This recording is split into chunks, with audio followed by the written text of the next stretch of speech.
Volgens IMF Mission Chief Anastasia Goshina is het van belang dat de regering veel beter zal communiceren met de gemeenschap met betrekking tot de maatregelen die genomen moeten worden in het IMF-programma.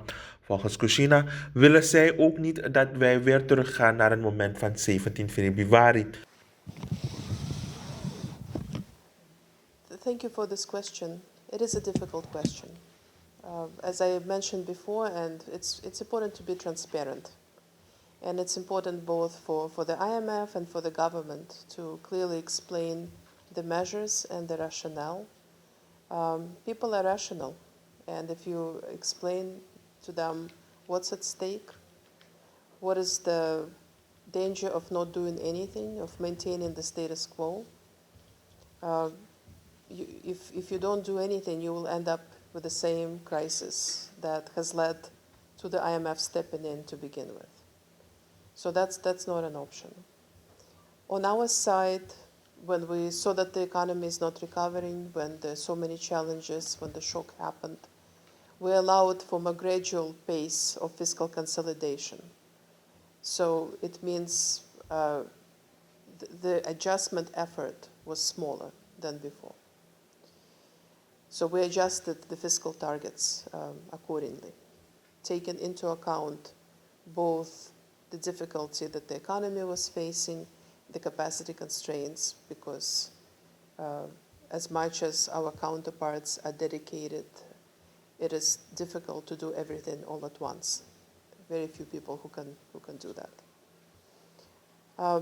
I think very positive development that has happened recently is the establishment of the Economic Oversight Board, which is a private sector-led initiative. And they're doing an important work both with the outreach to the private sector, from listening to all the stakeholders, but they also are playing an important role in explaining things to the population. And we saw this kind of model implemented in Jamaica about 10 years ago when they had a program and they had a crisis not unlike what Suriname is experiencing right now. And it has been very positive influence. And they're providing information because a lot of the unrest, a lot of issues are caused by misunderstanding of what the policies are intended to achieve and why they're necessary. It's important for the country to be united, to maintain unity, to maintain cohesion, and go beyond political affiliations or ethnic affiliations, but to remember that you are Surinamese first, and then everything else second. And we would encourage you also to read our report. It has a lot of information that we cannot possibly summarize. But the social political environment is always on our mind. We're not blind to it. We want Suriname to succeed. We want them to graduate from the fund program. That is the ultimate goal, so that you don't need us anymore.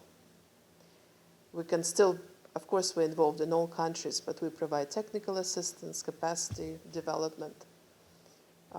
But the goal is for Suriname to become self-sufficient as a country. So that is the goal of us. And I know that the minister was talking about our group. IMF is not some monolithic, scary organization. We're people just like you. We come from different countries. Many of us from emerging market countries, countries that have gone through very difficult crises. So, and as Minister was saying, this is a homegrown program.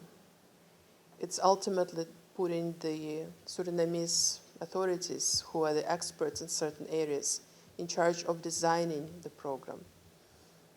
Because we do care about ownership. If it's something imposed from above, which is disconnected from reality on the ground, it will not work. That's why it's important that the authorities are in the driving seat. For example, with the VAT law, we said, okay, parameters, you need to capture 60% of the consumption basket. But what you put there for the 60% is up to you. You have to take into account what is your political constraints and what you can feasibly deliver.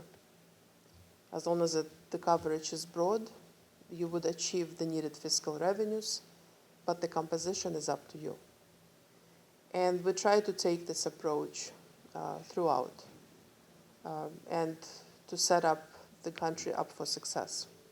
And we would not advise Suriname to do anything that we would not advise our own home countries. Zo ook de minister van het ministerie van Financiën en Planning, Sendri Raghubashing, geeft aan dat communicatie van zeer eminent belang is. Wij willen niet terug naar een situatie waarbij er weer spanningen ontstaan in de gemeenschap, maar dat er meer uitleg zal komen vanuit de regering naar de gemeenschap toe met betrekking tot het implementeren van de diverse maatregelen rond het IMF-programma. We hebben kunnen merken dat de subsidies worden afgebroken, maar dat er wel een vervanging is daarvoor als we het hebben over de sociale steun naar de gemeenschap toe. Maar het blijft van belang dat de regering blijft communiceren over de volgende stappen die genomen moeten worden. De communicatie, ik denk dat als er één klacht is geweest na 17 februari over de regering, is het communicatie. Luister, ik ben de tweede keer minister. Ik ben 20 jaar geleden ben ik minister geweest. Ik vond het prachtig om elke keer in de pers te zijn en zo. Die tijd is voorbij. Het hoeft van mij niet zo elke week meer. Maar het is wel zo dat ik zeg van, ook al is het niet veel, ik zal niet zoveel meer in de pers zijn, maar als ik er ben, zal ik je informatie geven die ertoe doet. Zal ik de tijd nemen om het je te zeggen. Zal ik je eerlijk informeren. Als het moeilijk is, ga ik je ook zeggen, het is moeilijk. Dit soort persconferenties. Ik heb zondag de president gehoord op een radioprogramma. Ik denk dat het de moeite waard is om, als je het niet beluisterd hebt, te horen hoeveel concrete ideeën en voorstellen en beleid en productievoorstellen daar zijn die bezig zijn, waarvan mensen niet weten dat ze plaatsvinden. En ik ben blij dat Anna noemt de Suriname Economic Oversight Board. Omdat als je informatie zoekt, er is heel veel informatie. Maar informatie en communicatie zijn niet hetzelfde. Er is een website van het ministerie van Financiën waar alle financiële informatie te vinden is. Er is een website van de centrale bank die elke dag, 3 keer per dag wordt bijgesteld voor betreft de koersen in elk geval, maar waar alle monetaire informatie te vinden is. Op de website van de centrale bank, van de Assemblée vind je alle wetgevingsproducten met alle veranderingen in de stand van zaken. Er is een statistiekbureau dat een website heeft. Er is een planbureau dat een website heeft. Er is een gigantische hoeveelheid aan informatie. Eigenlijk is er een overvloed aan informatie, zodat je door de bomen het bos niet ziet. En daarom denk ik dus ook dat wat Anna zegt, die Suriname Economic Oversight Board, die verzamelt die informatie die er is en maakt het begrijpelijk. Ze hebben nu 2 rapportages uitgebracht. Ik denk dat dat de geweldige meerwaarde is van CEOP voor de Surinaamse samenleving. Dat het al die statistieken, dat je niet allemaal zelf erdoorheen hoeft te gaan, maar dat je dus de conclusies daaruit haalt. Dan die 1800 is het voldoende. De 1800 is niet bedoeld als inkomen. De 1800 is bedoeld om je te helpen. Degene die dat ontworpen heeft, is een hele belangrijke deskundige in ons land op dit gebied van armoede, armoedebestrijding, armoedevraagstukken, Rosita Sobhi. En de bedoeling van die 1800 is dus om mensen mee te trekken, te helpen. Het is niet zo dat het al je problemen oplost.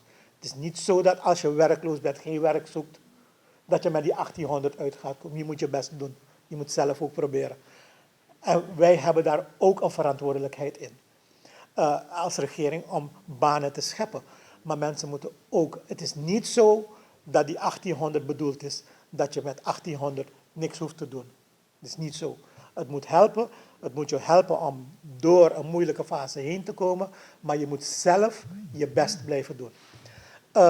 En tegelijkertijd is de opdracht door de president al gegeven. Kijk of die 1800 niet aangepast moet worden. Dus ook in dat opzicht is de vraag terecht. Moet je daar niet naar kijken? We kijken ernaar. Maar het is niet de bedoeling dat de overheid met die 1800 of met welk ander bedrag ook de verzorgingsstaat wil vestigen. Dat is niet het geval.